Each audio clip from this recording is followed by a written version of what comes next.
I will tell you at the beginning that I'm not actually going to be in Machane Yehuda. I'm in Modi'in, where I live. Many of you know Modi'in because you've been with Uri for the past 2 weeks, just about a mile as the crow flies from me. I was in Machane Yehuda over 3 or 4 visits in July, from July to September, when we were hopefully, well, back then when we were in a good state in terms of the corona spread.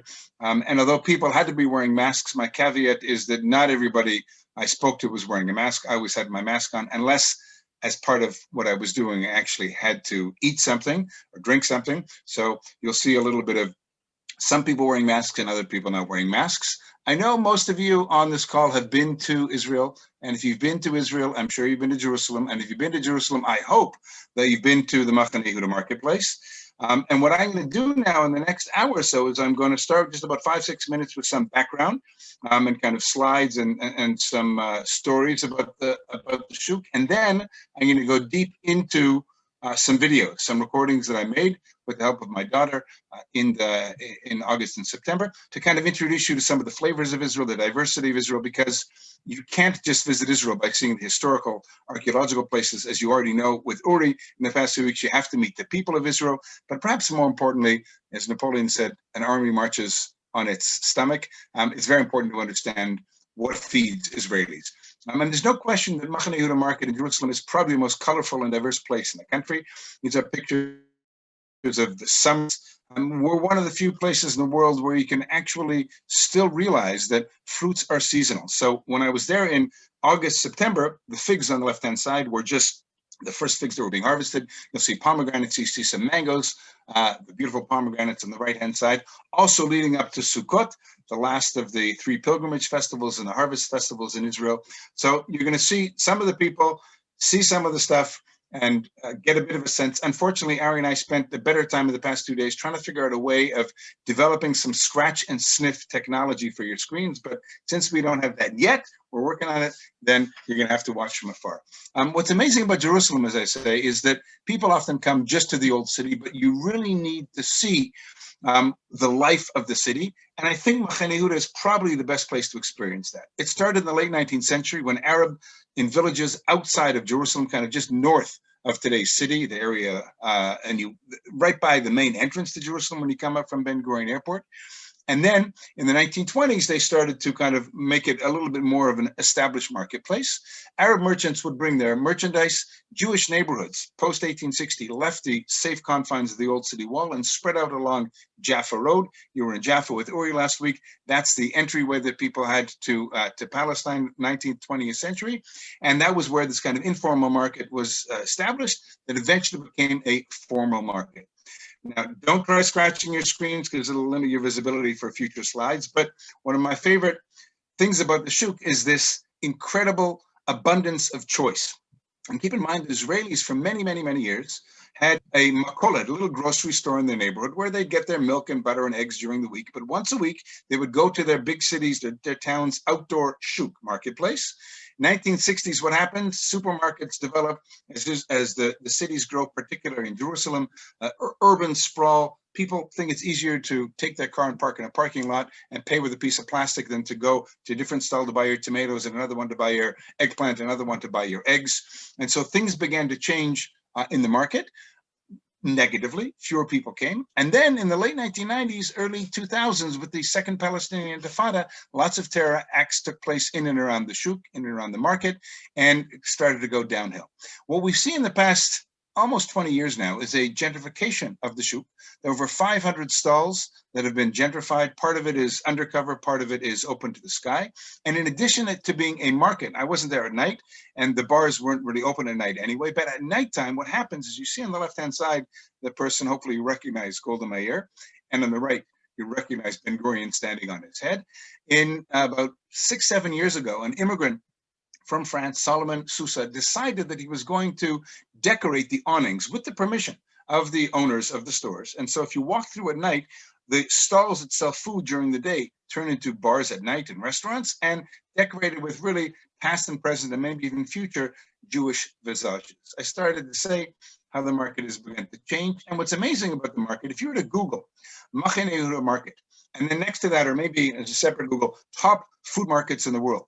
Machane Yehuda market will be right up there with the Borough Market in London, maybe even the Pike Place Market in San Francisco, definitely La Boquera Market in Barcelona. It's one of the top 10 or 15 markets in the world because of this gentrification, because of other factors, which we'll see in just a minute. And what's incredible is that Israeli tourists from Tel Aviv, the cultural center of the country, as Uri has said, come up to Jerusalem just to do tasting tours with their place of work, with their family, to go to some of the top restaurants in the country in and around Machane Yehuda. Again, the season of the pomegranates were there, the roasted nuts we saw a few minutes ago, the olives and the pickles. Israelis love salt in their food. So whether it's salted vegetables that are in brine or whether it's salted nuts that we chew, all over the place. Some more of the famous figures of Solomon Sousa. As I said, you might recognize the late Ofra Chaza, the Israeli singer, on the right, and you might recognize this gentleman on the right over here, whose name is Eli. Eli is a juice guy. You'll see him toward the end, an immigrant from Yemen who's been here for about 60 or 70 years. Why is Machane Yehuda market so incredible? I think it has to do with a number of factors, one of which is its diversity. Keep in mind, Jews in Israel come from 70 different countries. Keep in mind that Israel is the confluence of Europe, Africa, and Asia, and for millennia, whether it was Rome bringing myrrh and frankincense from Asia across the land of Israel to Rome, or whether it's teas that were coming in the British period from India all the way across to Europe, it's this confluence of continents, and it's also a confluence of multiple cuisines. Yes, 70 Jewish countries, but Sephardic cuisines, Ashkenazi cuisines, as well, of course, as Arab cuisines. And one of the challenges in Jerusalem is to try to figure out who does the dish actually belong to. If you go to a restaurant, a Middle Eastern restaurant in Orange County today, if it's open, and you order eggplant, it'll probably appear as baba ganoush, which is Arabic for eggplant. If in Israel, however, you want to go in, it's chatzilim. Who originated the salads that we have in the Middle East? Is hummus Israeli? Is it Lebanese? Is falafel Egyptian? Is it Israeli? Big questions and big dilemmas. And I won't say any of them are resolved in the shuk, but definitely the conversation about where they come from it takes place there. And perhaps one of the biggest impetuses in the past decade to the growth of Machane Yehuda market has to do with a book written by an Israeli Jew and a Palestinian who both live in London today, Yotam Ottolenghi. Most of you probably have either heard of this book or have this book on your bookshelf, Jerusalem, the story of Jerusalem cuisine.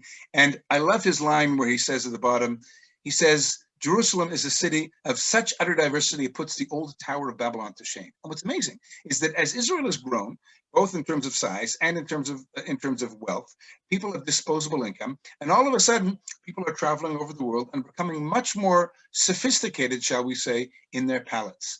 And that sophistication, combined with this, as Ottolenghi says, intricate, convoluted mosaic of people, makes Machane Yehuda such an incredible place.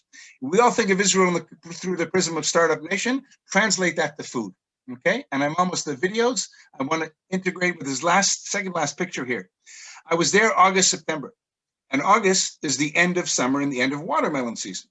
But September is the beginning of, or we're approaching Sukkot, and is where the 5 of the 7 species of the Bible, those that are species of the fruits, including the figs and the dates and others, are being harvested. And I was right there in that transition.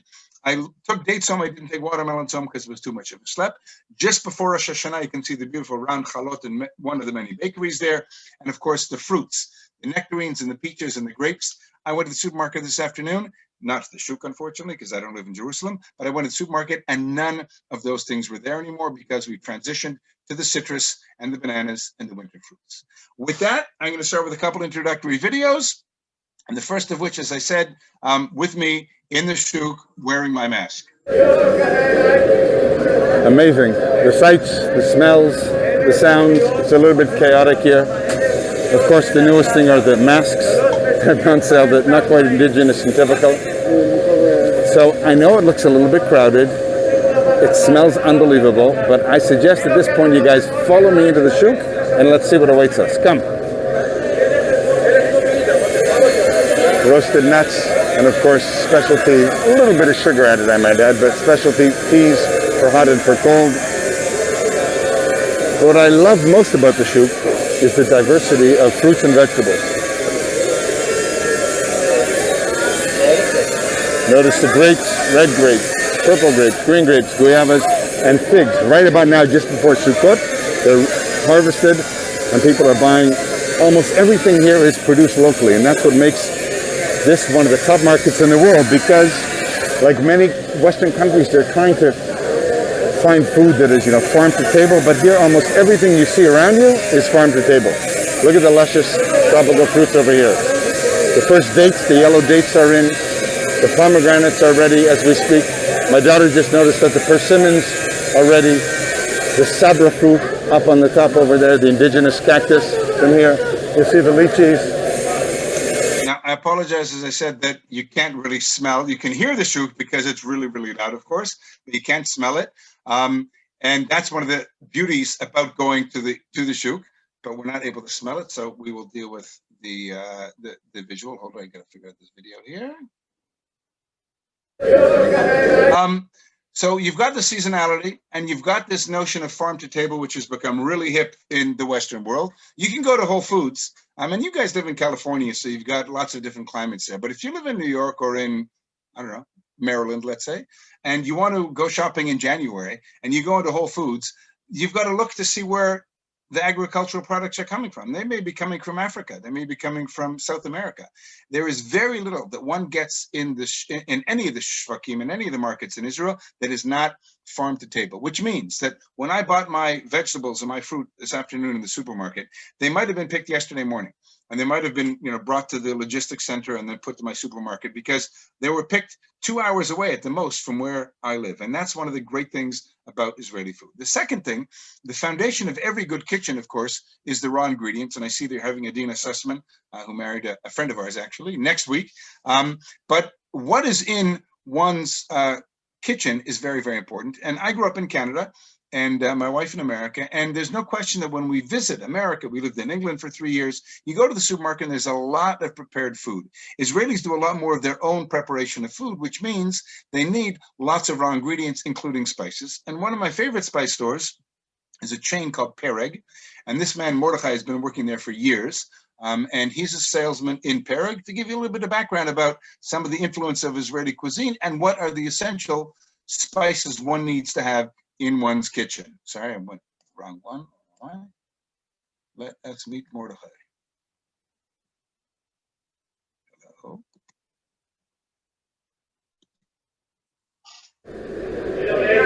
I'm here in my favorite spice store. My old friend Mordechai. There's Mordechai. Mordechai, how's it going? Echolech, Mordechai? Baruch Hashem. With his abundance of prepared ingredients that one adds to make majadra, rice and lentils, I just tasted, spice mix to add to rice, and of course, the best, I think, and it's a totally subjective statement, the best collection of spices in Israel. This is Pereg. Pereg is a national chain of spice stores. You can see their prepackaged spices. All sorts of interesting things for sale over here. People from all different backgrounds come to buy their spices. Israel, because the mix of the Oriental people and West people from Europe, as we have a lot of the spices. You see here all of these spices. In Israel, a very famous cumin, turmeric, paprika, black pepper, white pepper, and the mix of a lot of spices from, for example, Hawaii. Hawaii is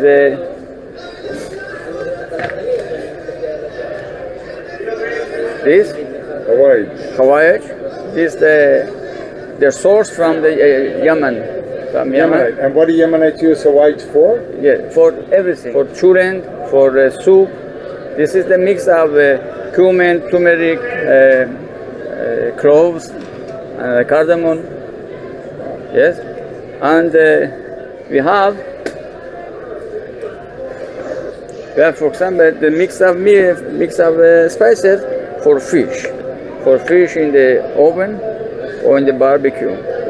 This mix of a lot of spices. This is Indian. This is Indian spice. So what would you say is the greatest influence in terms of which country in terms of the spices? Is there one, or is it Morocco, Tunisia? We bring a lot of my spices from the India, Turkey, yes, and Thailand, China. My favorite spice is also referred to as garam masala or ras al khanut. Ras al khanut, I understand, Mordechai, is Arabic, and that's from Morocco. And garam masala, Indian. How many Ashkenazi grandmothers come in here to buy their spices? More Mizrahim Sephardim or more Yes, Ashkenazim? more is Mizrahi. Yes. Are you saying that Ashkenazim don't use spice? Ashkenazi, they start to use spices. Salt and pepper mostly, Yes, right? yes.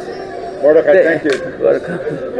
I bumped into Dvorah, originally from Morocco, and I asked her what the difference is between Mizrahi or Sephardic kitchen and cooking and between the Ashkenazi tradition. So please. באשכנזי, בשולחן של שבת במטבח המרוקאי יש 18 סלטים ומעלה. In the Moroccan Friday night dinner table, there are at least 18 salads. זה חי סלטים. These are chai salatim. That's of course chai the number 18 באשכנזים mystically. יש סלט חי אחד. Whereas in the Ashkenazi tradition, there is one chai, one live or one raw salad. Maod? מאוד, וואו, יש הבדל עצום, התבלינים, הריחות. Said the spices, the scents, it's a totally different kitchen. Did any of your children marry any Ashkenazim? יש ילדים שלך שהתחתנו עם אשכנזים? No. So אין לך את הבעיה הזאת. יש לי ילד אחד שהוא נשוי לאשכנזיה, לא בארץ, בקנדה, אבל הוא בעצמו שף. So she has one son who's married to a Ashkenazi woman in Canada. Turns out, by the way, that I randomly met this woman, Devorah, there. I said, oh, he's in Canada. Where in Canada? She said, Vancouver. I said, seriously? It's crazy how small a Jewish world is. But I apologize if anybody is Ashkenazi. I am. I should have said this at the beginning. Born in Canada, I have 4 Ashkenazi Jewish grandparents from Poland, Russia, Lithuania, and the Ukraine. And I always used to joke with my kids, who are all Sabras, and they don't appreciate that my wife and I don't use as much spice in our food as we should. I say, the difference between Ashkenazi cuisine, Jews from Central or Eastern Europe, and Sephardic cuisine is quite simple. If it's food that is boiled or cooked or fried beyond texture, taste, or recognition, then it's more likely to be Ashkenazi than it is Sephardi. And jokingly, when I asked him, Mordechai, I said, more Ashkenazi or Sephardi people come in here for spices. He laughed and he said, I don't know if you picked this up, he said, recently, more Ashkenazim are coming to get spices as well. So some of you, myself included, are probably Ashkenazi out there. Don't take offense at the diversity of cuisine, because what happens, and I guess you're talking about this next week with Adina, is there is this incredible fusion of Israeli cuisine that has to do with this mix of Israeli Jewish, Israeli Arab, Ashkenazi, as well as Sephardi. Let me go to my next slide here. Slide, fantastic. The other major ingredient, and I believe that Adina has written a lot about this, is tahina. Tahina, you'll see, is a key ingredient in every Israeli fridge. If you walk into an American fridge, you will probably find a lot of mayonnaise and a lot of peanut butter and ketchup in the fridge. Here you'll find hummus. Here you'll find tahina. Keep in mind, tahina is the raw ingredient, one of the most important ingredients besides garbanzo beans in hummus as well. One of the most important ingredients in food in the part of the world is sesame. I'm sorry if any of you are allergic to sesame, but sesame is really important in 2 major foods. 1, tahina, 3 actually, tahina, chalva, and of course falafel. Come on inside. You'll notice this old mill is taking organic Ethiopian sesame seed, crushing it. Alan, מה שלומך, בעל הבית? איך קוראים לך? בוא. איך קוראים לך? ליאור, נעים מאוד, אני מייק. שלום, אתה עובד פה? אתה יכול להסביר לי קצת על איך אתם מייצרים את הטחינה הנהדר? I asked him, Lior, how they make this tahina. The best, they claim, the best sumsum, the best sesame in the world from Ethiopia. This is a Syrian millstone. Shom Nimod Mike. אז שום, תסביר לי, מרגע שאתם מייבאים את הסומסום מאתיופיה, שמים את זה פה לרחיים ומה הלאה? ככה זה הכל. מה מוסיפים? I asked them what they add to it to make it so good. Nothing. Only organic Ethiopian sesame. If it's just sesame and just tahina, what are all these things doing over here? Flavored tahina. Flavored. What's your favorite flavor? What's your favorite? Malchi uvalecha. Chocolate. Can we taste some of the chocolate? Now, I'm warning you.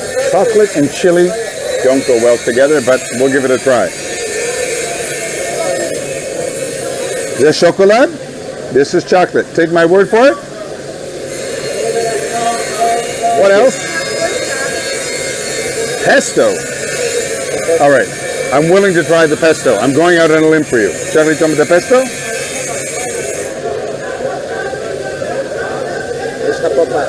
Yes, תודה.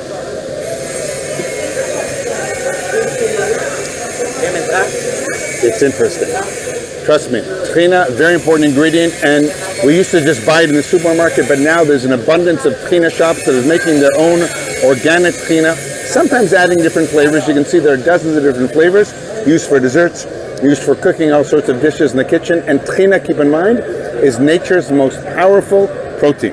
A little seed goes a long way. Come and taste the tahina. We used to have those little sesame snaps, which we thought was just a sweet treat, but of course it had a lot of sugar, a lot of honey, but very, very rich with proteins. When I do my exercise, before I exercise, it's either a little bit of chalva, with a little bit of sugar, of course, or a date or two.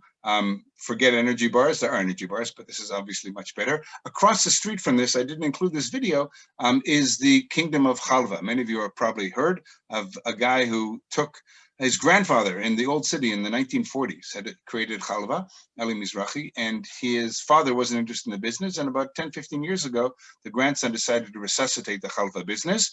And it's the same shop. So it's literally across the street. They make tahina, which is the raw ingredient of chalva, as I said, also raw ingredient or one of the ingredients of hummus, and of course, falafel. So very, very important thing. Hopefully none of you, as I mentioned, are allergic to sesame. Next, we're going to see once again a little bit more of the diversity of the fruits and vegetables, the seasonality. It's about to be, what's the holiday this week? Halloween. We don't celebrate Halloween here, but one of my memories of a kid growing up in Halloween is, of course, having this big pumpkin on the doorstep of your home. We don't have that here. Not only do we not celebrate Halloween, of course, in a Jewish state, but the pumpkins that we have are gargantuan. And so when you buy pumpkin, which is used a lot in preparing things like couscous in the Moroccan kitchen, right? The broth that you put on top of your couscous, or just for making soups or in generally a stir fry or whatever else, is sold in big, big chunks, which you'll see here in just a second. Here we are in the shuk. Amazing. You can see melons, watermelons, different types of peppers, garlic, parsley, you name it. Amazing, amazing, amazing. Lots of fresh vegetables. The great thing about Israel is almost everything except maybe the apples you see is farm to table in Israel.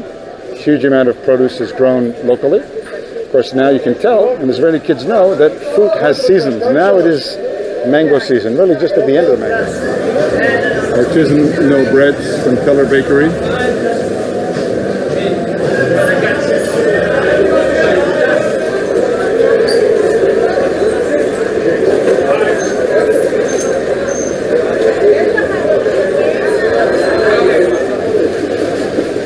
Diversity, the freshness of the fruits and vegetables. You can't smell this, but that garlic that is up there and all those root vegetables.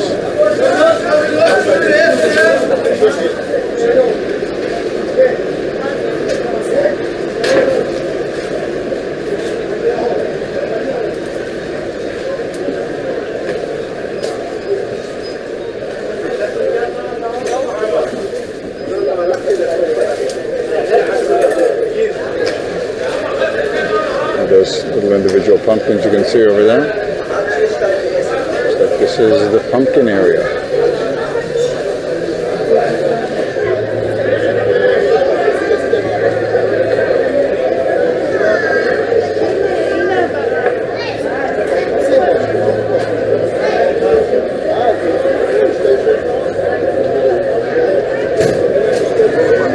Too many of you drool. I'm actually drooling because, as I said, I went to the supermarket today and the stuff that I got there is good, but it's not nearly as selective. I don't have as many choices. I can go to dozens of people to look for who's got the best tomatoes, who's got the best cucumbers in the market. The bread that you saw, the Teller Bakery, 32 years ago, when I first made Aliyah, you'd go to the supermarket and you literally, were pita bread, of course, but you could really only get two types of bread. It was called lechem shachor, dark or brown bread, or lechem lavan. And it wasn't sold in a bag. It was literally on the shelf. And you pick it up, and on Friday, you'd have multiple different types of challah. Now there are loads of bakeries. I discovered just there's one in the town next to where we live in Shilat that is Teller, that is unbelievable stuff. Again, people are much, much more willing to kind of taste and experience the diversity, which brings me to my next story of coffee. I don't know how many of you are coffee lovers. Those of you who travel with me in Europe know that I need to have my good coffee in the morning. But there used to be 2 types of coffee in Israel, and now there are not infinite, but many, many more types of coffee, as you'll see in this short little video. For those of you who've been to Israel, you know there are always 2 types of coffee in Israel. There was what's called bots, or Turkish coffee, or black coffee, which is very finely ground. Put it in boiling water, and then you let the brown sediment sink to the bottom. And make sure that you drink the upper part of the coffee, but you don't chew the mud in the lower part of the coffee. Turkish coffee, Armenian coffee, black coffee, it's all the same. The other coffee was called Nes. Now some people say it's called Nes because it was from Nestle's, Nescafe. Others say it was Nes for the Hebrew word miracle, because it was this miraculous little granulated powder you'd put inside hot water and it would turn into this drink. I think it was called Nes merely because it was a miracle if anybody agreed to drink it. Thankfully today in Israel there are many, many roasteries who roast their own coffee beans and they blend their own blends together. And here you can see, for example, 1, 2, 3, 4 places right after each other, 3 of which are coffee, 1 of which is a bar. Here you can get your own beans from all across the world. Here there's another roaster. You can see, you see in the back over here, they're roasting their own beans. They've got a small little roaster over there. And my favorite, because with all food, it's all subjective, everybody has their own favorite, is roasters. Up here on the corner, I discovered a few years ago that this, perhaps the best coffee in Jerusalem. The young man who owns the business here, and you can see in the far corner, there's another small little roaster that one can now have coffee that is not just either black mud Turkish coffee or miracle coffee, but actually really, really good roasted coffee. And unfortunately, even with modern technology, I can't transfer the beautiful smell and the scent of the coffee beans roasting as we speak inside of roasters. When you come to Jerusalem, you choose who makes your favorite coffee. I saw in the back there, but in the end, I noticed when I put the video together, it says Cafe Turkey, Turkish coffee, the Turkish restaurant just across the way. About 2 years ago, I'm sitting in Roasters Coffee, and I asked the guy, I said, so where did you have this idea, and where did you fall in love with roasting your own beans? And he said, in Australia. I said, Melbourne or Sydney? And he said, Melbourne. I said, oh, really, where? And he said, he told me the street. And I said, oh, do you know this coffee shop, Cisco Coffee? He says, yeah, why? He said, I actually learned from them a little bit. I said, why? He says, that's my cousin. He owns that shop. Jews all over the world on the one hand. On the other hand, a young man finishes his military service, probably, I didn't ask him, goes traveling all over the world, goes to Australia, falls in love with Australian coffee. And if you've ever been to Australia, good luck. And Bill Bryson tells you how. Good luck trying to figure out how to order a coffee. My sister-in-law always orders me a short, tall, long, flat, white, whatever that actually is. It tastes good. But coffee has gone through huge, huge, huge changes in Israeli society. Not to mention everybody's, of course, got their Nespresso on their counter. In addition to bread going from 2 to multiple types of bread and coffee going from 2 to multiple types of bread, so too has cheese gone on an incredible journey. And again, it's nothing to do with Mike Hollander making Aliyah in 1988. It has everything to do with the changes in Israeli society, the abundance of Israelis traveling abroad, with the increased disposable income that Israelis have as well. And you'll see what I mean when I talk about the cheeses. So this is Basher cheese. Just like 2 types of coffee, there used to be 2 types of cheese in Israel. There was soft cheese, white cheese, and a hard cheese, or yellow cheese. Today, thanks largely to Basher, who boasts that they sell over 1,000 kosher cheeses from all over the world in this store, from aged Parmesan Reggio to contemporary soft Israeli cheeses, 1,000 cheeses. And again, they've changed how we look at food in Israel, from being food as something that one consumes because you need to consume it, to something where people have traveled all over the world, to Spain and to Italy and to France and to England, and they want a cheddar, or they want a Gloucester, or they want an Edam, or they want a Parmesan Reggio, and they come here and they can get the top cheeses in the world. So again, changing the paradigm from being subsistence to being people with means and people who are able to choose what type of cheese they want, not just, as most Israelis grew up knowing, it's either yellow cheese, the hard type, or white cheese, the soft type. I'll give you a perfect example.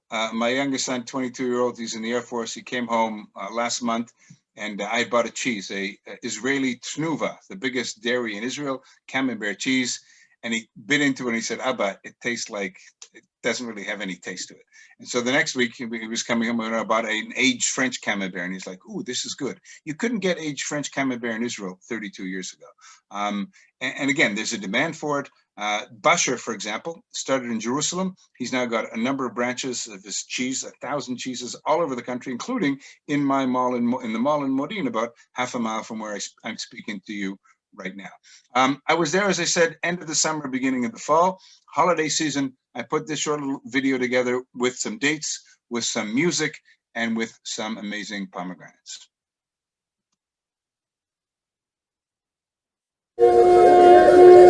Here we are, Shuk Machane Yehuda. 8 days before Rosh Hashanah begins.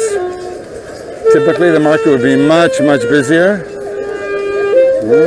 Lena singing or playing on a saxophone an old Yemenite High Holidays tune.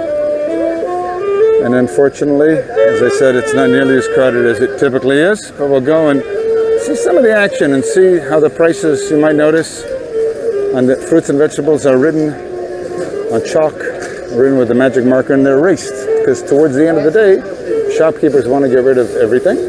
Everyone buys from their own favorite shopkeeper. They go to the same place for generation after generation, and as you can see, pretty much everything here is locally produced. Avocados are starting to come in. You see the melons, kind of the last, the little pumpkins over there, and of course my personal favorite, mangoes.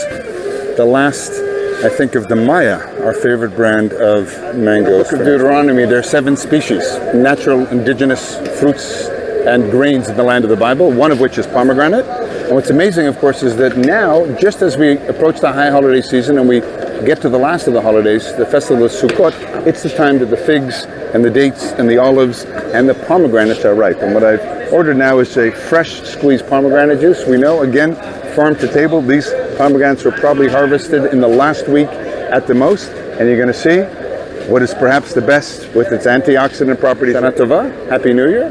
By the time you see this, it'll already be next year, but Happy New Year, Chag Sameach, because we're right during the time of Sukkot. And finally, Shechianu v'kimanu v'gianu l'zman hazeh. Thank you, God, for bringing us to this time where it's actually time to appreciate the beautiful harvest of the pomegranates. Wow. We're here at the entrance to the Shuk on Jaffa Road. See the light rapid train maybe coming by. Lots and lots of popcorn, but we're also at the spot where the magic happens. My favorite roasted nut and dried fruit salesman has got some new medjool dates from the Arava, from the southern region of Israel.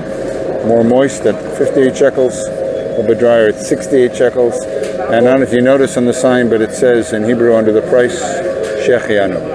Shechianu v'kimanu v'gianu l'zman hazeh, because this is the first of the harvest, just before Rosh Hashanah, just at the time of the high holidays, 2020, the first day. So I asked my friend Shai which one. He said, take the middle one, sweeter, but it's got to be in the freezer. I'm going to go for the one on the right-hand side. Gently take one. Excuse me. The problem, of course, is that I have to take my mask off, sorry. But I'm going to taste one of the first dates, the first harvest of Israel. If you've never had a medjool date, particularly one that was picked within a week off of the tree, then you don't know what you're missing. This is perhaps the best date I've had. It is the best date I've had in about 11 months since last year's harvest. Shechianu v'kimanu v'gianu l'zman hazeh. May it be a good, sweet year for everybody watching this, and hopefully we'll all be able to taste fresh dates in Israel in the not too distant future. 2 caveats. Caveat 1 is that I was a number of years ago teaching at a synagogue in San Mateo, not too far north of you guys. And I was on my way to the synagogue on Sunday morning, and the people I was staying with said, listen, Mike, we've got an organic market. You got to come check out this organic market. I stopped and I saw California medjool dates, and many of the medjool date trees in Israel are descendants of those from California, by the way. Thankfully, California kept the medjool species alive all over the world. And I bought them and I tasted them, and they tasted nothing like the medjool date. So that's caveat 1. Caveat 2, my wife has seen this and she knows that it was my first date of the year. But I said, caveat 3, a surprise, sorry. My brother-in-law and sister-in-law live on a Reform kibbutz called Lotan down near Eilat, and I just picked this up from my mother-in-law's fridge. It's 5 kilo, which is 11 pounds, which means if I do the math correct, there are 150 of you, maybe 200 of you with spouses watching. I'm more than happy for those who want to stay afterwards to share a date with any of you who want to. You've heard a lot about me, you've heard a lot from me, but I want to introduce you to some very, very colorful people in the shuk. One of the most famous restaurants. So the shuk, as I said, is this kind of two main rows, one covered and one open to the sky. But around the shuk are many, many restaurants. And years ago, these were very simple kind of working, not working class, but for simple manual laborers to come and get a very, very cheap protein-rich meal. One of the Azura has turned it into this kind of cultic place. You'll meet Shabi, who's the son of the founder, and listen to Shabi tell you a little bit about his special place, Azura. The opening image is a picture on a placard outside the restaurant, and it's a quote from one of the Banai families, probably the most well-known Israeli group of artists, musicians, actors, actresses, etc. And one of them, who years ago moved to Tel Aviv, he's since deceased, wrote a beautiful poem where he kind of describes, as he turns the corner in the shuk in the market, and I translate it into English, how he smells the sense of Azura, and he's taken back to his fondest memories of his mother. Beautiful poem. Here you can see. And then he says, even when I come, he says, I return for a moment to my mother, from whom I come and to whom I shall never stop walking. So, of course. Welcome to Azura, a very, very famous family eatery in Machane Yehuda. We've got some great hummus with tchina, fresh hummus, hummus paste. We've got some two types, one of the same type, actually, I should say, of kube with beets. One of the quintessential Israeli foods, of course, is hummus. I say that, but I'm not really sure that hummus is classically Israeli, but it's come to be known as hummus. And the way one eats hummus is by taking a pita and literally dipping the hummus, the pita, in the hummus and putting it in your mouth. Wow. It's been 6 months since I sat in a restaurant and was able to literally dip in the hummus. You can buy the hummus in the supermarket, but it's not the same thing. Classic hummus, freshly ground chickpeas that they soak in water overnight, mixed with a spice, added with tahina, added with parsley. There's nothing like hummus. And Azura, the restaurant in Jerusalem, Machane Yehuda, is possibly one of the best hummus joints in town. So we're sitting here at Azura restaurant, one of the favorites of people in Machane Yehuda. And Azura specialized in kube. Kube, for those of you who are not from the Middle East, particularly from Kurdistan, are not familiar with this semolina in which is placed meat. Make the meat patty, cook it inside the semolina, and then as you can see, it's mixed with garlic and with onions, of course, and with peas. Very, very healthy. Very typical for Jews from Kurdistan or northern Iraq. Friday afternoon, just before Shabbat, to dig into their kuba. And of course, every family has its different tradition of what type of kuba. The one I like is the sweet one with the beets, but many other people like a sweet and sour one, which is much more lemony. See you soon. Hi. My name is Shabi. I'm from Azura restaurant in Jerusalem, Machane Yehuda market. Azura is my father. It's nicknamed Ezra. Azura is come from east of Turkish. In 52 here to the market. It's open small restaurant with a 2 table. Now it's very, very big with 2 parts of the restaurant, and we cook here slow food. From Turkish, Kurdish, and Syrian food, and Iraqi stuff here is very authentic and very famous in this area in the country. And we hope to see you here soon after the Corona. Inshallah. Shabi, tell us a little bit about kube. What is kube? What type of kube do you have? We have 5 kind of kube. One is Kurdish, one is Turkish, one is Syrian, one Iraqi, and one is Iranian. It's semolina stuffed meat with 5-6 kind of soup. The beet kube, the mangold kube, the okra kube, and the spicy kube. And which is your favorite if you had to choose one? I don't eat kube because I'm very allergic to gluten, but I think It's very, very tasty. Every kuba you test, it's the same test, but it's very, very tasty. And who works in the restaurant? It's working from the east of Jerusalem and the west of Jerusalem. It's a second generation family restaurant? Second generation. And how has Corona, of course, affected business? It's affected the business, but... He said it affected the business. I just want to clarify that. We hope to see you, the tourists again, and everything it's come before. And do you do any delivery? I make delivery, not to the States, not to Europe, not yet, but here it's very small in the neighborhood. Okay, and if I were to ask you as someone who's, as you can tell by my accent, Ashkenazi, originally from Canada, what's the biggest difference between Ashkenazi food and so-called Mizrahi, Sephardi, The Ashkenazi food is without spices, the Mizrahi food it's with spices, it's spicy with a lot of garlic, a lot of onion. The Ashkenazi food it's very anemic. That's a beautiful description. Thank you very much. So anemic food, he kind of laughed about Ashkenazi food. I will say my wife is vegan and she's gluten intolerant. So when he said it's gluten intolerant, I kind of laughed. And then when I showed the video to my wife, she says, yeah, but I don't eat meat either. So that's why we don't have any kuba in our house. One of my ways that I determine which is my favorite bus driver to work with in Israel is who's comes to work on Friday with the best kuba. Usually their wife is making it because they're busy schlepping me and my tourists around, but definitely Azura. And there's another place kind of a little bit outside the market called Ima Restaurant, which is also Kurdish cuisine, which has incredible kuba as well. Why am I stuck here? Good hide. We've seen this, sorry. Next slide. There we go. This one. It's not that exciting. All right, I want to tell you that one of the newest growth in Israel is beer. You probably remember that there used to be two types of beer in Israel, like everything else. Go to the next slide. Two types of beer in Israel, and now there are multiple types of beer.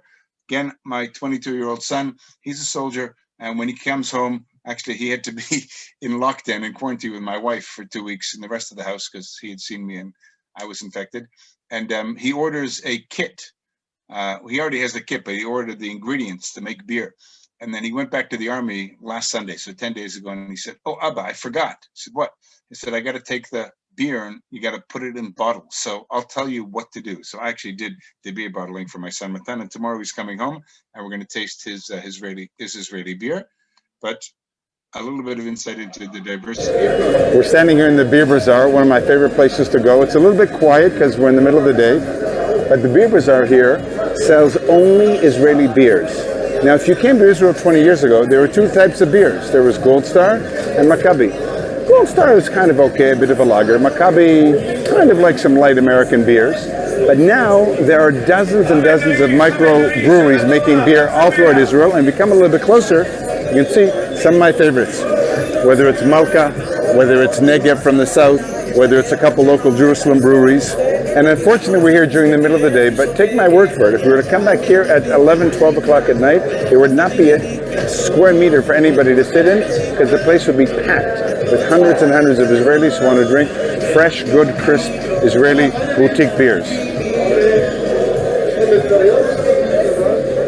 There's Herzl IPA. Now, and next that was Malka, an Indian Pale Ale as well.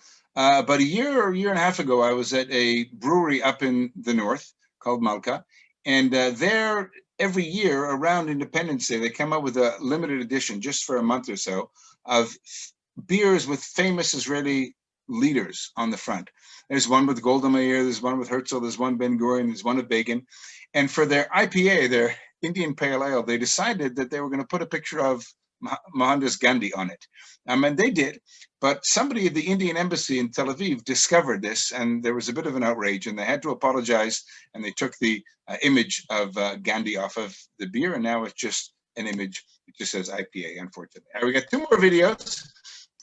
One is a real character. His name is Uzi Eli. Uzi Eli was born in Yemen, and Uzi Eli created this, I'd say it's an empire because it's grown to at least the Tel Aviv Carmel market as well. A real character, a real colorful figure in the marketplace. He'll tell you his story, how basically he has invented everything to cure everybody of everything, even things that you didn't even realize that you had, and tastes good. Fortuitous timing, here we are in front of Ish Etrogim, the Etrog man, Uzi Eli. Young boy comes here from Yemen who created this concept of using nature to try to better the human condition, if that's one way to describe it. There's Uzi, he's motioning me to come in. So here we are in Eli's juice empire. It's not really juice, as I said. Eli uses nature to improve the human condition. Eli, Yes. tell us a little bit about yourself. I born in Yemen 77 years ago. It's tradition from my grandfather, mother, father. We learn from the Rambam Maimonides how to be healthy from the nature.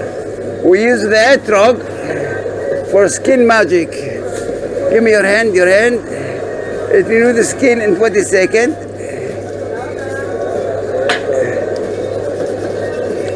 It has to be for the face, for acne problem, for a good breath, and you become young and healthy in 27 years. You came from Yemen, and a long line of family traditions based on the teachings of the Rambam, who was a doctor, philosopher and rabbi. a great rabbi and a doctor. Yeah. And he inspired your family in the tradition of using nature to improve the human ailment. Right. And we make soap, we make beverage, we make liquor, we make from the etrog we make all kind of variety of medicine. You can see skin magic is for against the wrinkles, for sinus and pain in the body. All of this is made out of the etrog. Yes. So for people who are about to celebrate Sukkot, what do they do with their etrog at the end? Do they sell them? They bring them to you? They bring it to me, and we make it jam. Yeah, I mean for make a jam out of the Most of you watching this are probably not originally from Yemen, but people from Yemen are very connected to something that grows naturally called gut. Tell us a little bit about gut.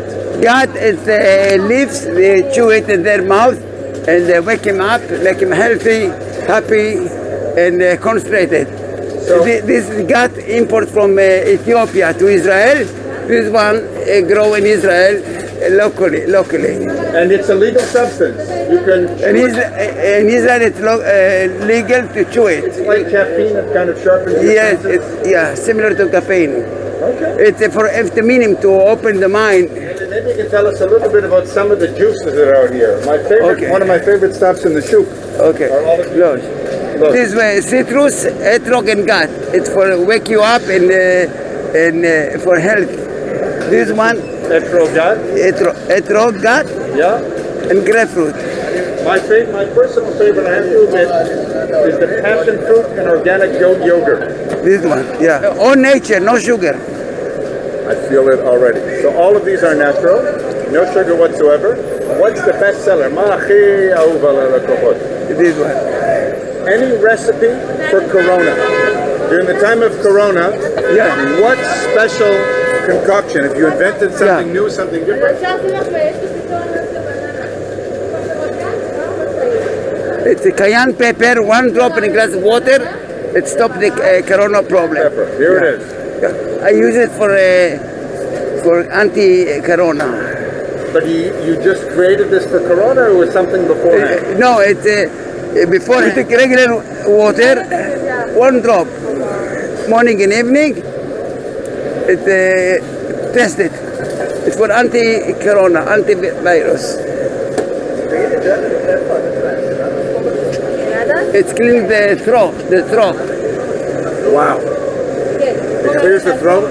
You feel the pepper in the throat. Yeah. I had the goat, which kind of wakes me up a little bit. I had the etrog gut, which wakes me up even more. And now I got that canned pepper. So basically, after about 5 minutes with Uzi Eli, although you can't come to Israel yourself, We're willing to ship it to you.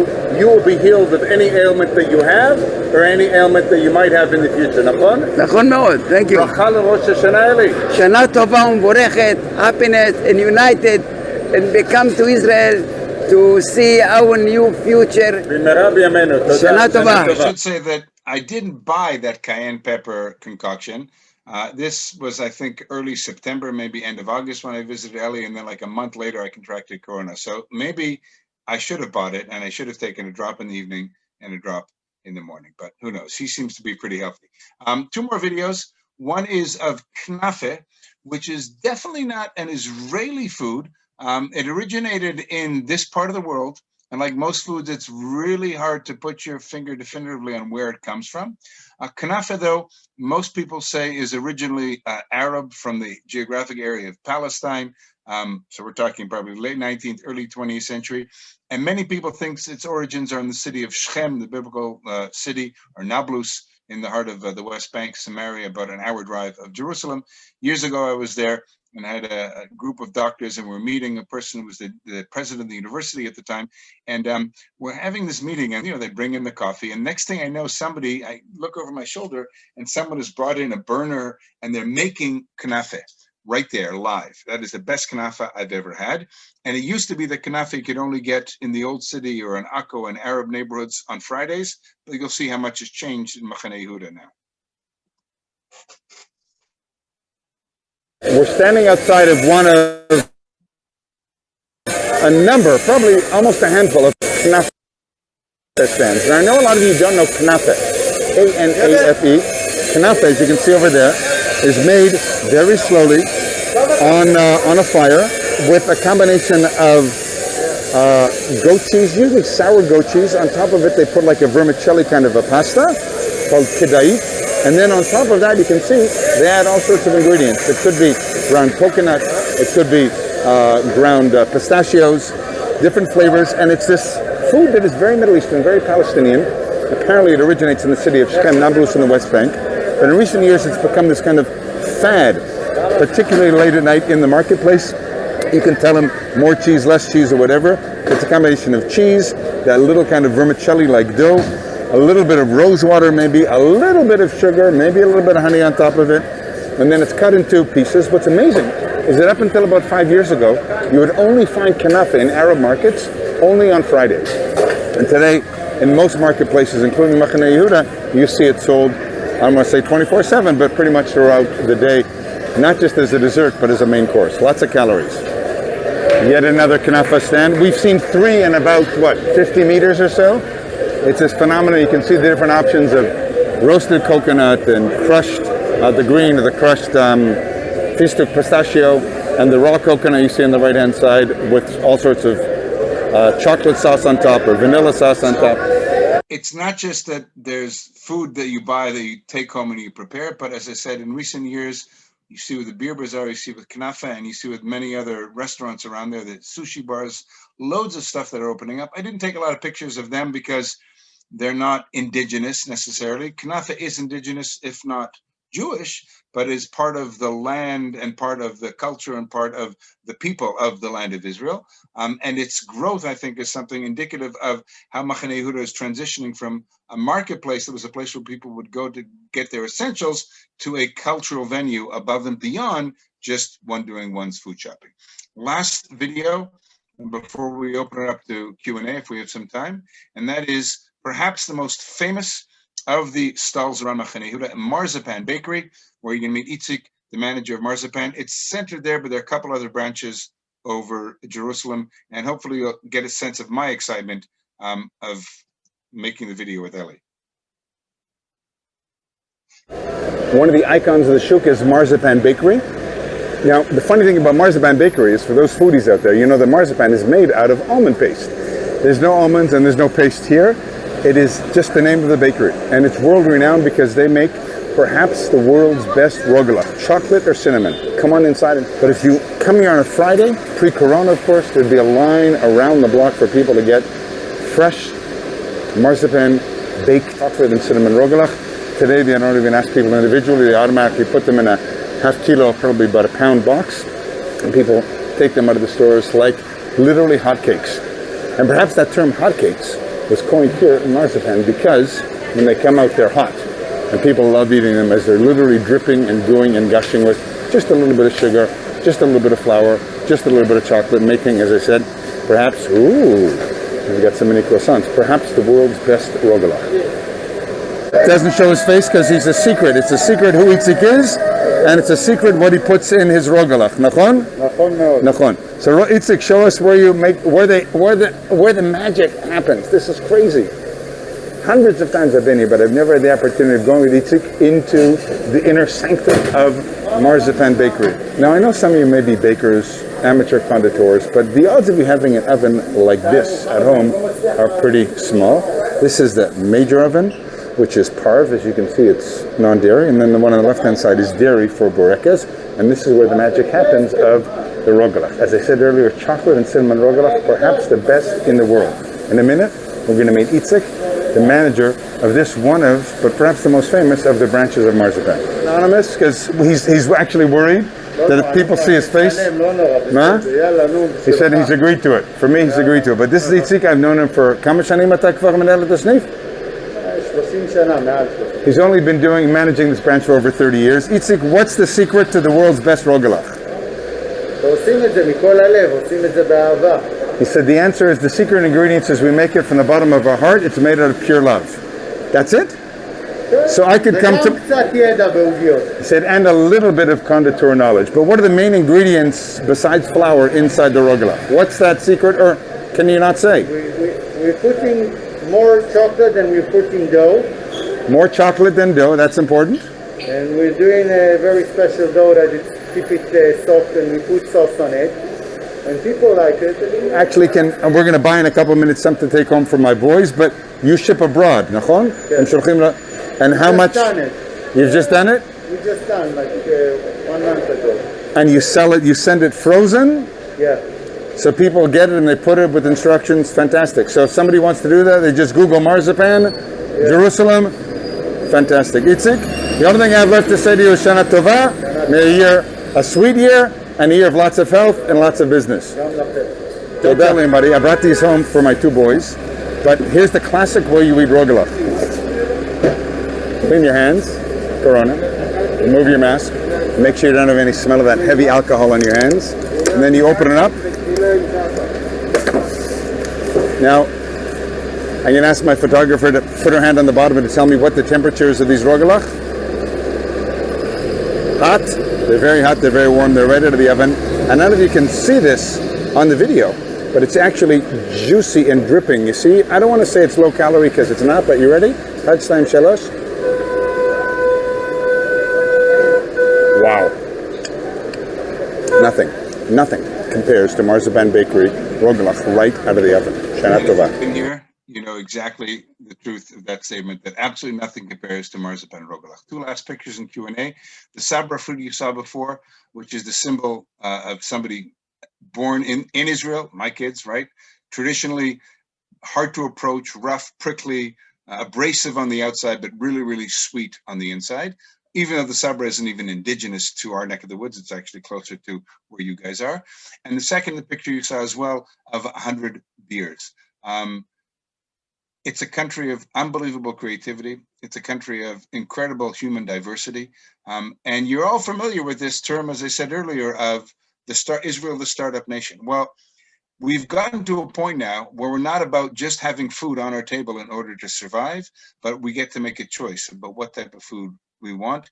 And I think that it's important, it's essential actually, that when one visits Israel, you don't just visit the history and the archaeological sites, and you don't just meet the people, but you taste the tastes and the flavors that really give Israel the sense of what modern Israel has become in its short 72 years of existence. And with that, all right, turn over to you for any questions. We have time, just a little bit of time. So here's the first question. I spent my first 7 trips in my year in Jerusalem. So I spent time in Machane Yehuda, although on a Friday it's a little bit of a zoo, but it's exciting but overwhelming. And then I went to Tel Aviv and found out they had markets there too. So how do you compare the 2 markets, the Shuk in Jerusalem to the Tel Aviv Carmel market? Well, there are 2 ways to answer that question. There's the subjective answer and there's the objective answer. The subjective answer is there's no comparison. I lived a year of my life in Tel Aviv I lived 11 years of my life in Jerusalem. Now I live in Modi'in. But there's no comparison in terms of the size and in terms of the diversity of it. And I'll give you two reasons why, and these are the objective reasons why that Shuk Carmel in Jerusalem, in Tel Aviv, and there are others in Haifa and in Ramla near where I live is also a good shuk as well. But why Jerusalem is the best? First of all, as I say, well, three reasons. One is Google best food markets in the world, and that'll be up there before any other Israeli market, number one. Number two, a number of businesses that started in Machane Yehuda, whether it's the Kingdom of Chalva and of Techina, whether it's Basher Cheese, whether it is Uzi Eli, whether it is a restaurant called Pasta, which makes their own pasta and their own sauces. All of them now have branches in Carmel Market. There's no enterprise or business that I can think of from the Tel Aviv Carmel Market that opened a branch in Jerusalem, all right? And third, a number of years ago, well, not that many, a handful of years ago, I was eating dinner in a restaurant called Machane Yehuda, which was founded by a very popular Israeli chef, Asaf Granit.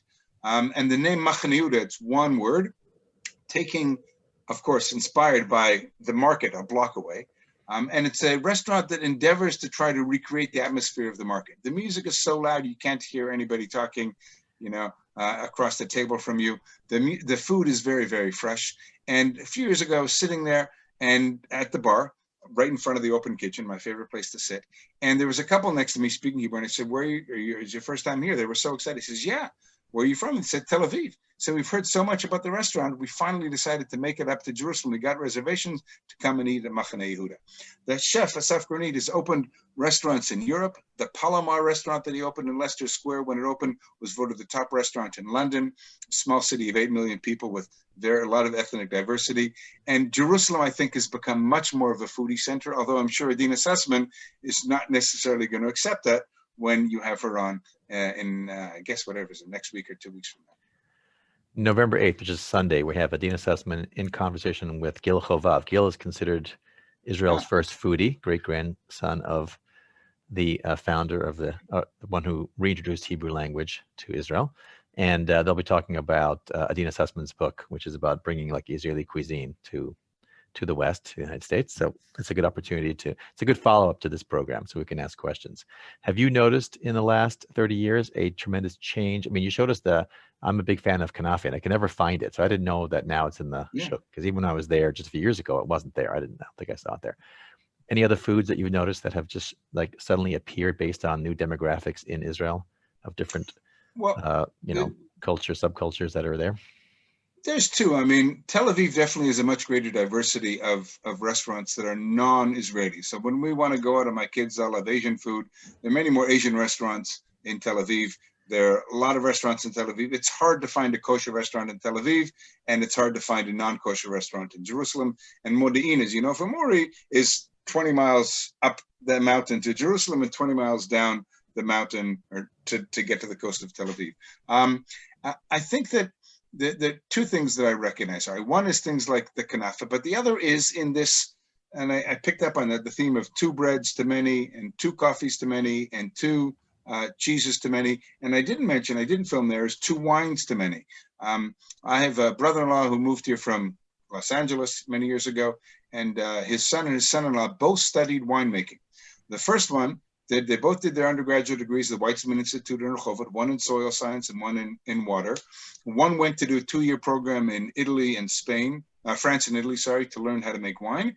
And a year into his program, his brother-in-law discovered that they were opening a new program in Israel as well. There are 300 wineries in Israel. Most of them are boutique wineries, but there's some big, big wineries. And my nephew is in charge of the growth in one winery called Yatir, which hopefully many of you have heard of, a small winery originally owned by Carmel, still owned by Carmel actually, but it's a different label. And then he works part-time with Carmel, the mothership, as it were.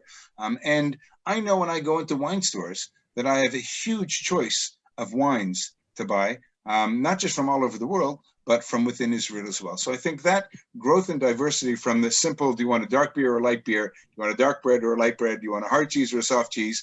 Has gone to huge proportions. And as I said, Machane Yehuda, I think, is probably the place where we see that greatest diversity. There's also a return to places like Azura and Rachmo, which I did visit in and around the marketplace, kind of this, slow cooking. Like who a generation ago heard of slow cooking, right? We a generation ago all thought of fast food, and slow cooking and fast food are on polar opposites of the food spectrum. But now there's a return to this old style, and it's amazing at Azura.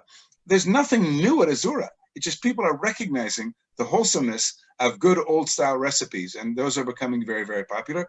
That being said, there's this huge growth in non-Israeli, Asian in particular foods all over the country as well. When we go to Israel in a year, and people who've been with us in 2017, 2014 know that food is very important to our trip. The big so we will be tasting all different types of cuisine, exploring the markets. You'll have options to do that. But the big mistake we made our first year was we had, for people who haven't been to Israel, we had the Israeli breakfast, which is really, you can eat and keep full the whole day. So we started with our Israeli breakfast, and of course we had dinners, but our mistake was then we would take people out for lunch. And so people couldn't function because it was so much food. So on our trip in 2017, we basically cut down the lunches to falafel here and there, something light, so you could enjoy and digest your food. So here's my question about falafel. Why is it that we cannot have good falafel outside of Israel? I have never had good falafel in the United States. Maybe in New York. I think there's some decent places in New York, but is there some secret that makes it better in Israel? When I was growing up in Vancouver in the 70s and I watched TV from the States, there was a beer with 2 O's after the first C and before the RS afterwards. And their famous advertisement is, you saw a guy driving around Mount Rainier in Washington State was, "It's the water." Now, I never liked Coors beer growing up because I grew up in Canada. I had very, very good beer. I don't know what the secret ingredient to falafel is, but I would argue, and maybe Gil Chovav and Adina will have a better answer to it. I think it has to do with the freshness with which the paste is actually made. I think the spices here are probably a little bit different as well. I think the timing of putting in the oil is different as well. But I will add that my wife, Michele, who's vegan and is gluten intolerant, has an issue with falafel because a lot of falafel, they add wheat to the mix. And the best falafel places are ones that don't actually flour. They don't add flour to the mix. And you got to look very, very, very carefully for those as well. Which brings me to another point, which I forgot, and maybe Adina and Gil can talk about this, and that Tel Aviv, or Israel in particular, likes to say that it is the world's vegan capital. There are more vegans per capita in Israel than in any other place in the world. And one of the reasons I think for that is that if you think of the classic American diet of steak and potatoes, or baseball hot dogs, apple pie and Chevrolet, or chocolate chip cookies, or in England, pub food with fish and chips and with mushy peas. In Israel, it's lots of raw fruits and vegetables, of course, and lots of grains and lots of sources of protein that are non-animal based, so not dairy and not meat. Just think of all the hummus and all the tahina and all those grains that are just ubiquitous in the Israeli kitchen, which you don't have in any other place. Yeah. Well, thank you for enjoying all the food for us. I see a lot of people who are like drooling, starving. People are going to go out. Yes, thank you. Take a date. Any date. Everyone take one date, please. You have to wear gloves, though, if you want to share with our group. Did you find one of the comments, this is the last question, one of the comments, people were very upset about people not wearing masks in Machane Yehuda. Did you find that people there, obviously they're not wearing when they eat, so we understand that, but do you find people in Israel or certain parts of Israel not as careful? Is that one of the, there are many reasons why Israel's had a big issue, but in general, did you find that when you went to Machane Yehuda, you were a little worried about people shopping next to you or not wearing their masks or wearing them incorrectly? I was there 3 times, August to early September, and the numbers in Israel were not that high yet. And I have been very limited social contact, obviously, anyway, and just going into supermarkets, I always had my mask on. I was actually surprised at how many people did have their masks on.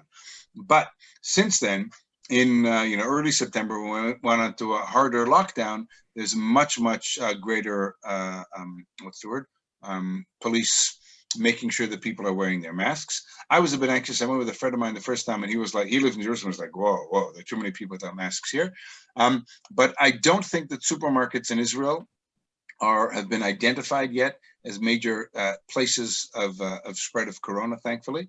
I know that when I was tested positive for corona, I got a call, or I called the Ministry of Health, and they did kind of a survey as to where I had been and who I had seen in the past 4 days. And he said, well, where were you? And I remember on Sunday, it was just before Yom Kippur. I guess that was, Sunday evening. I had been shopping, and I went to one supermarket, spent about half an hour in a supermarket, and I went to 3 or 4 other smaller stores to get 1 or 2 things. And he said, how long were you in that store? I said, I went in and I got my 3 things and I went out. He said, that doesn't even matter to them. So they're trying to figure out where people are catching it. But I'm guessing that here is just like in America. The greatest place where people are catching corona is in the home. And the reason that Israel had a huge, and I said huge, and we were a world leader. We were 1 in league tables in September and October. Again, the date I was tested October 1st, 9,000 people. That's 1 out of every 1,000 Israelis tested positive for corona. Crazy.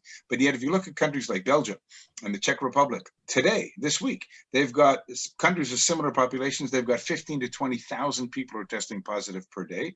So in Israel, the numbers are high, and it has to do largely with very large families. So in 2 groups within Israeli society, the 12% who are ultra-Orthodox and the 20% who are Arab, for various reasons, including massive events of huge weddings of hundreds and thousands of people without wearing masks, and then people going home.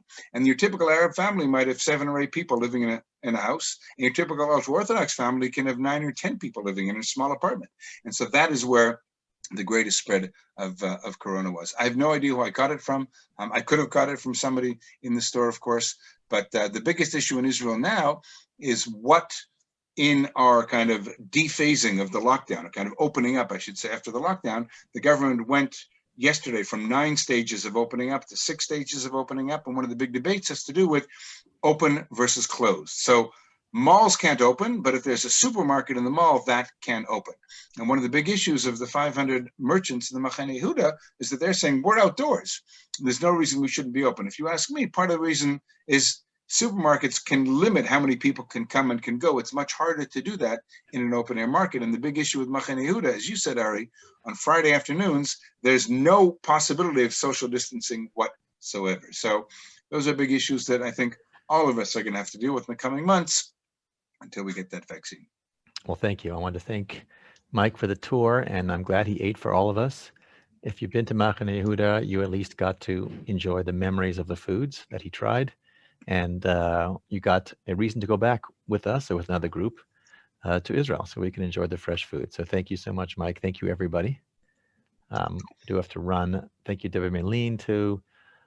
If you guys have good recommendations of Middle Eastern restaurants that we can get some good food in Orange County, California, please email me.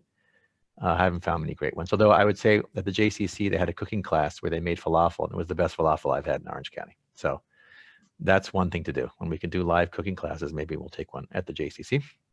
But with that, please post the URL. Okay, everybody. So occsp.net if you want to know more about us. Tomorrow is our last stop on our trip. So sad. Our reunion is November 15th. And Yehudim Ba'im, if you want to see what you're up to, you can Google them. The Jews are coming. Look for the English version. Just don't watch it with your children in the room. That's my recommendation. See you guys later. OCCSP. Nice seeing you. Bye. Bye. Bye, buddy.